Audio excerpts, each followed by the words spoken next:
Hello, how are you doing? Thank you so much for coming back to the channel. Today, we will be talking about why are Asians underrepresented in special education. In a previous video, I discussed how, you know, uh, Indigenous people, Blacks, Latinos, Native Hawaiians are overrepresented in special education. And I talked about the different rates of disability. I'm going to touch upon that, but we're going to talk about why are Asians underrepresented in special education. So to understand a bit about Asians in this country, you have to understand um, how they migrated here, how they were viewed, how people see them now, and yes, so you have to understand it's multifaceted. So what we're going to do, we're going to look at various uh, research. We're going to look at the Pew Research Center. We're going to look at the New York Times. We're going to look at different researchers, academic researchers on the underrepresentation of Asians in special education. We're also going to be actually looking at some data that I have collected over the years teaching about this issue and how people view folks with disability, Asian folks, stereotypically. And of course, this is a small data set. This is not everyone, but it gives you a good insight about how people view others. So we're going to be looking at different things to explain why Asians are underrepresented in special education. So first, I think we should kind of, talk about Asians and how they became in America, and who is it to be an Asian? Because that's extremely vast, it's extremely diverse. Even though Asians are seen as a race, it really isn't because, people come from various skin tones, hair textures, features. You can't say, okay, this one person is Asian because you can have, very white skinned or lighter skinned Asians to very darker skinned Asians, darker than my complexion. So what does it mean to be Asian or Asian American, right? So we're just going to just briefly go over this. Asians right now, well, this was 5 years ago, but this is from the New York Times. This is going to be in the description box, this research and other research that we talk about in this video. So the majority of Asians in this country are located in California. As you could see, in the 1990s, they were, sparsely distributed around the country, but then definitely they have gained a footholding in many different areas in California, Washington, the Northeast, right? And you can look at this yourself. So Asians, the biggest Asian population in this country are Chinese. And then also we have, I think, more US born citizens at this time, the more current Pew Research Center information that's come out versus non-citizens and naturalized citizens. I think a lot more folks are more U.S. born and going towards being naturalized citizens. And as you can see, Indians are up there, Filipinos, Asian and white. So also Asians are, out of all the racial ethnic groups in this country, they're the most with the mixed race population. They intermarry more than others. So, and then with Asians, and of course, I'm not going to go over everything, they have vast difference in economic ability, economic earnings, academic ability, and not necessarily ability, but attainment. Because just because you have a bachelor's doesn't necessarily mean you don't have a bachelor's doesn't necessarily mean you don't have the ability to do it. So this is just a little bit more information about where the different ethnic and cultural groups are located around the country.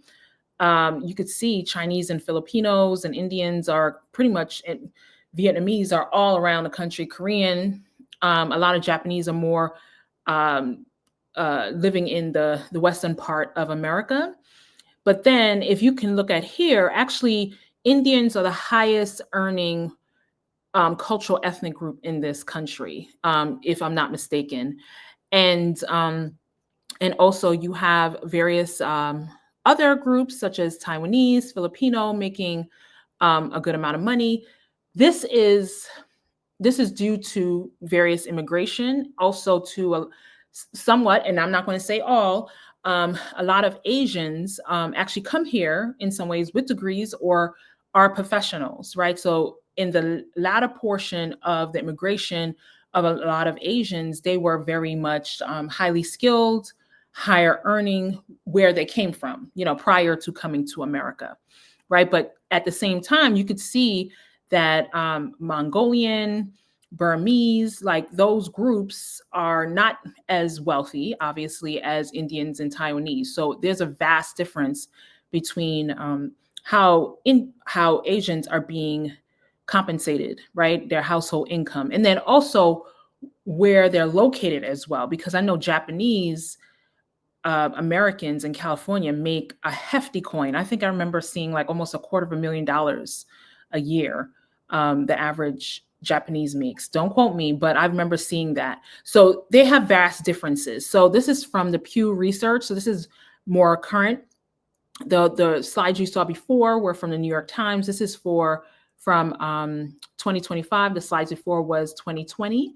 So here, the U.S. Asian population has more than doubled since 2000. So we have a lot more Asians in this country. Chinese Americans, like I said, are the largest Asian origin group. Then comes Indian, Filipino, Vietnamese, Korean, Japanese, and immigrants are a declining share of the U.S. Asian population. Sorry, immigrants are a declining share of the U.S. Asian populations, though they remain a majority. So here you could see they have been declining in the amount of folks coming here. And in 4 in 5 US Asians identify their race as Asian alone and do not identify as Hispanic. As you know, many people can identify multiple racial, cultural, ethnic backgrounds, but definitely Asians have a lot of intermarriage. And we're going to find out more about that in a minute. California had the largest Asian population of any state in 2023 at around 7.1 million. And you're going to see some research primarily on California as well with their special education rates. Hawaii is the only state where the majority of the population is Asian. And the median age of Asian Americans was around 34.7 years. More than half of Asians ages 25 and older have a bachelor's degree or more education. So they're the most educated, highest income earning in this country, right? That's the racial, cultural, ethnic group that is the highest. And in 2023, households headed by an Asian person had a median income of $105,600. So that's a lot considering the median income for regular U.S. households apart from Asians, right? So they're outperforming in standardized tests and income and education than any other racial, cultural, ethnic group. So some people may say, hey, why, right? Many different reasons. So like I said, they come from different national origins, histories, cultures, languages. They're not homogenous, multiracial, multicultural, multi-ethnic, right? So people from the Asian Pacific Islanders speak more than 100 languages and dialects. So this information comes from Why Are All the Black Kids Sitting Together in the Cafeteria by Tatum. This is a very classic piece talking about how, everyone in America comes to their racial, cultural identity. So this is kind of like an overview. So of course, she talks about how, Asian Americans, highest median family income, like we said, highest levels of education, highest rates of intermarriage, like I said, lowest rates of residential segregation in the country. So I remember one article mentioned that I read previously that Asians, like we the statistic just said, they're the lowest rates of residential segregation. So they are very much welcomed by Caucasians, white Americans or Caucasian Americans in this country. And some may say they're the honorary whites. So that was actually quoted in an article that I had assigned to one of my classes previously. So, and then also they're the fastest racial group in America. So, yeah, so they're different, but also they have various history, which is why we can say why they are underrepresented in special education. So, first off, hands down, America has been outright historically present day racist towards Asian Americans, right? So that's not really debatable. The first federal immigration act was an immigration law was banning Chinese from coming to this country. They had the Chinese Exclusion Act of 1882. The largest mass lynching in this country were of Chinese men. I mean, pretty much banned, Asian women from this country for many years. They were rounded up in concentration camps. They were reviled and viewed as a threat to white racial purity. They were seen as less than, dirty, filthy. Their neighborhoods, they were very much segregated in the past, right? They were stereotyped in low-wage jobs and also stereotyped into certain so-called gendered jobs as well. Like, men, couldn't live out in some ways, their masculine role, where they had to, people say they had to open up Chinese restaurants or nail salons, or, they're regulated into being dry cleaners. Like they're regulated into very stereotypical jobs that people, want to view them in. They're more comfortable, right? So there was a lot of different Asian immigration in this country, a lot in 1850s to California, like railroads, mining, tons of things that Asians have done to build this country. And then after World War II, America started to position Asians as model minorities. So that's a huge thing that we definitely have to talk about when it comes to Asian Americans. So what is really the model minority? So they are, viewed in many ways as industrious, law-abiding citizens with their heads down and never complaining. So they wanted to glorify and position Asian Americans as the model white folks. Everyone should be attaining to be this model minority, but that's extremely oppressive, extremely homogenous, also a very racist as well construct. So Asians have been pickled in some ways into that category.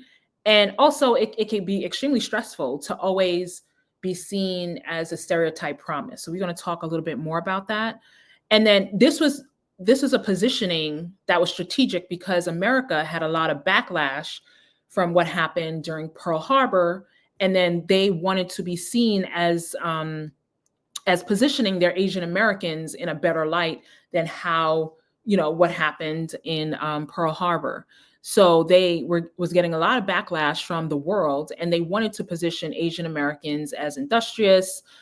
They had various images showing them as being the models. They're, just like us as far as so-called positioning them in some ways like Caucasians, whites, or the white American Protestant, right? So, and maleness and the ideal white womanhood, right? So they wanted to proclaim that Asian Americans were these models, right? Everyone, and they're the so-called best of the people of color, right? So this is very strategic. There are a lot of research out there that talks about this, that talks about how Asian Americans, their whole how the whole identity was changed. So we see that a lot after World War II, and then after 1965, the Immigration Act, there was a flood of a lot of new immigrants. But then you had the 1990 extension,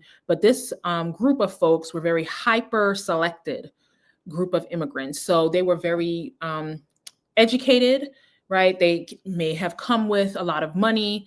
So they are, different in some ways than the population, even white population of America. And then also, of course, indigenous population who, we can talk a lot about the history of the indigenous people and Black people, the American descendant of slaves in this country, or foundational Black Americans or African Americans, whichever, one you want to talk about. So they had a very different history, but similar strands of racism when it comes to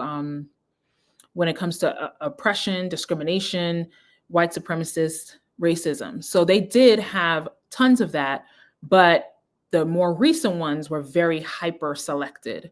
So these are some images that you may have come across or may have not, because, we talk about a wall being built, but they wanted a Chinese wall back in the days. So Asians have been always positioned in many ways in this country in a very racist limelight. And then also positioned, like I said, as a model minority. But then when you look at immigrants, as many Asians have been, but then also there are some Asians that have been here for over 100 years. So they're not really immigrants to this country. A lot of folks can say, hey, this is my country, just like yours, right? So a lot of immigrants who do come, they may want to assimilate, they want to withdraw, they have biculturalism, and they may feel marginalized from this country and then their so-called home country. And sometimes they want to assimilate, right? They want to distance themselves from one's ethnic group to gain privileges from the dominant white culture. So sometimes too, as well, in schooling, you may see that, but you may see different things as well. So everyone is not one broad stroke, but then you may see some of this as well. But the racial cultural socialization of Asian Americans, sometimes they're seen as undesirables to the model minority, star students, upwardly mobile. And it depends on which country you also come from, or which Asian country. So this is not a broad stroke of every Asian is seen as this, because we want to talk about more of the darker skinned ones are not viewed as the model minorities, but more the undesirables, right? We'll talk about more of colorism in other videos. And then also, they have a stereotype promise, whereas other groups they're in threats of stereotypes, where they're always seen as less than or violent, or not as so-called smart. Asians are oftentimes positioned as being smart, being able to succeed. So they're expected to succeed versus expected to fail. So that has a lot of pressure on Asians, right? So Southeast Asians are viewed and treated differently than the other Asian Americans as well. They can be exoticized, fetishized. People may say, derogatory microaggressions towards them. Speak English, go back to where you come from. They may see themselves as invisible too as well. And then also there's a huge colorism issue in Asian Americans as well. Being darker skinned is not favorable. So there's a serious skin color privilege with lighter skinned Asians versus darker skinned Asians. And the academic attainment, we're going to have another video about that, about the academic attainment of Asian Americans, and how the lighter you are, the more likely you are to graduate college. So when we talk about that, when we talk about classism too as well, right?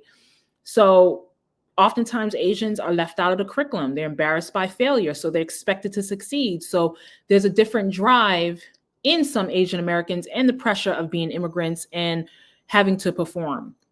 So there's a lot of internalized societal perceptions and pressures they have to deal with. Underachievers are overlooked, which is often why they are underrepresented in SPED. So some people do argue that people just overlook them because they're expected to succeed.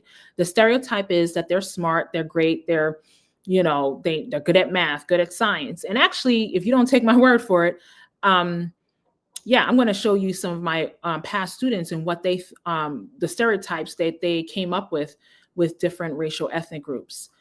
So oftentimes they're positioned as being othered, they're invisible, you're not from this country, right? And the myth of the model minority has pitted Asians against other people of color. If I can succeed, why can't you? So they're in many ways the tokenism, like if I can do it, you can do it, right? So why are you complaining, Black folks? Why are you complaining, Indigenous people?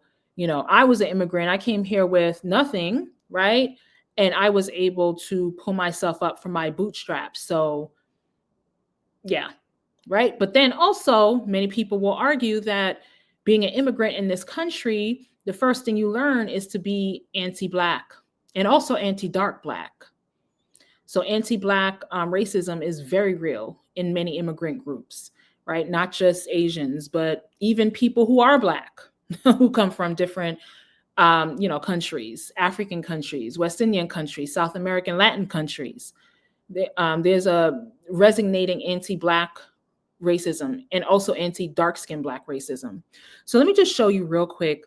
I had a class, and I always do this, where we talk about, okay, let me just give me all the stereotypes. What are some things that are stereotypical that people say about different groups? And let me just say the demographic of people who did this were Black, Hispanic, a couple of whites, but this is typical of how the stereotypes go. So if you look at the bottom with Asians, this is class I didn't have specifically the MENA population. So yes, but I definitely have other stereotypes about MENA people. And actually, out of all the racial ethnic groups, the MENA population have the worst. There's not one positive stereotype about Middle Eastern, North African people that I've seen when I have been doing this work. So Asians, they all speak Chinese, highly intelligent, smart, good at math, working low-level jobs. They don't speak English, smart, look alike, they're Chinese, no karate, the vid, dictator, strict, child rearing, I think it meant child brides. I just copied and pasted. I didn't edit. Forgive me. Some of my students didn't know how to spell. They're in undergrad, but it's all good. I'm sure they learned. Arranged marriages, women are submissive, and slanted eyes. So these are some of the stereotypes. So if you got offended, if you're Asian and watching this, you got offended. Yeah, definitely look up to the Black and Hispanic, because once we deduce all these stereotypes, they're like, who has the most positive stereotypes, right? But anyway, so there's a thing about when it comes to stereotype promise, when you think about special education, people are expected to succeed, but then also people are viewing Asians as being smart, good at this, good at that. So some teachers may be overlooking them, right? So let's just look at disproportionality. So actually, let me just go back real quick.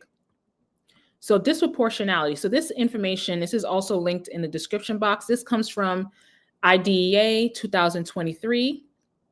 So what is disproportionality? That's the underrepresentation of a particular or population group in special ed relative to the presence of this group in the overall student population.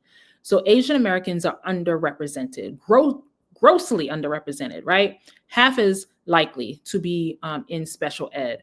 So this is how they measure disproportionality, risk ratio. This is the formula, right? So you will find that 0.5. So Asians are 0.5 when it comes to certain disability types and the overall presence in special ed. So what does that mean? That means they're half as likely to be identified for a specific disability or in SPED. But if you're 1.0, you're as likely to be served in the category as other students. Over 1.0 is overrepresented. Under 1.0 is underrepresented. So Asians are not the only ones underrepresented. Whites are as well, right? So we're just talking about Asians in this video. So if you actually notice, Asians, this is a percentage of students who are served under IDEA. This is a percentage. So Asians are actually more likely to be identified with autism.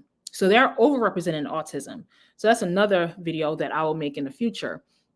So if you notice, so Asians are overrepresented in autism, but then when it comes down to different disabilities, so speech or language, that's the next one, then specific learning disability, right? So, but even when you look at like emotional disturbance, totally underrepresented as well. So let's look at some other statistics here. So if you notice, this is from infant to age 2. So they're underrepresented. They're 0.8. So they're underrepresented, and other people are underrepresented as well. But that is troublesome because you want kids to be identified if they do have a delay in early intervention. This is where early intervention takes place, right? And also 3 to 5, early intervention takes place there. So now they're going even less. They're being less represented. So they're 0.7. So they're underrepresented. Now, ages 5 to 21, when kids go into school, so they're half as less likely to be identified with a disability than any other racial ethnic group. So, and then who else is underrepresented? White. But when we look at the actual different disability types And see, 1.2, they're overrepresented in autism, just right with deaf blindness, overrepresented a little bit in hearing impairment, or all right in orthopedic impairment. But if you look at speech specific learning disability, aren't they smart? Aren't they good in math, good in science? If this is what the stereotype is, right? And teachers are looking at them like that, you know, it could be bias toward, like, based on the teachers, what the lack of support they could be given to Asian students in the classroom. Oh, we expect them to succeed, so we're not going to identify them in learning disability because they're good at this. And then also they're model minorities, so of course they're not going to be having emotional disturbance. So I'm just saying this is not what I believe, but some people may believe this, right? Because of the stereotypes that have been presented. Also, so let's look at some research. So there's different research that talks about why are Asians underrepresented in SPED. So there is a man, his name is North Cook, and he writes on this topic. So what he discovered was that Asians are actually, and this is also going to be linked in the description box, they are underrepresented because basically there is Asian families may not trust the school system. Also, there could be, of course, extreme bias when it comes to teachers looking at students with disabilities. So there's a combination of issues that may arise based on this. So of course, they may not be represented because they're not being identified earlier through early intervention. Also, there could be language issues as well. So there are many different factors that go into the underrepresentation of Asians. So this is one article that you can look at, right? And then you can also look at this article, Underrepresented and Overlooked, a review of Asian American children with disabilities. And you can also look at this one, Disparities in the Enrollment and Timing of Special Education for Asian American and Pacific Islanders. So this is definitely a hot issue. And you should really look into this research, because this is actually causing harm to a lot of Asian American students, because they're being denied in many ways, special ed services, because people are assuming that they're the model minority. They're assuming that they may know and they may not know. They're being misidentified. There's a lot of bias. There's inequality in the school system. Also language barriers, also cultural barriers too as well. Because some Asian American families may not believe in disability. So there's some groups that may not, and there's some who do. So there's a lot of research on that as well, where some people may think of children with disabilities as a positive, as something advantageous, or they're doing something great, whereas other folks may see it as something that was a sin or passed down because of some ill their family did, or something they did during the birthing system, or birthing process rather. So there are many different reasons. So why are Asians underrepresented? What do you think? I think it's a combination of things. It's a combination of people's racist assumptions about Asian Americans. Also has to do also with immigration. It has to do with the model minority myth. It has to do with stereotype promise. Also, Asians do have a different history, similar history, but different history than other racial ethnic groups who have been overrepresented in special education, right? So there's many different issues here. So what do you think? So please let me know, and hopefully you will be watching in the future. Please like, subscribe, share, and also press that notification bell so you can see that more videos are coming, because I'm going to be posting videos every single week from now on. I'm going to make time for this, because I really do think that we need to talk about this and we need to change things. And teachers need to be looking at all their students and not just a few, because of their notions, in many ways racist notions, that some racial ethnic groups are more academically inclined than others or behave better than others. People look at Asians and so-called, because not everyone's like this. Let me just say, these are stereotypes. Oh, better behaved, heads down, yada, yada, right? The so-called model minority.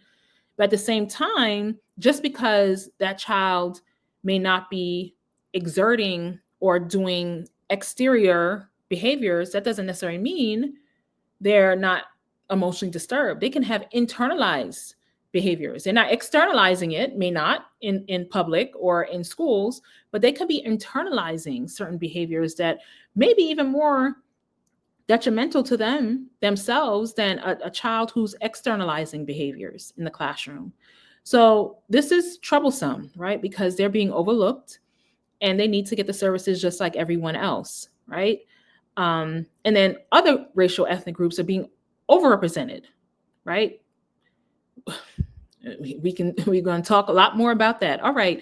Thank you so much for watching. Please share, like, subscribe, comment below, and hit that notification button. I will see you again for another video. Bye.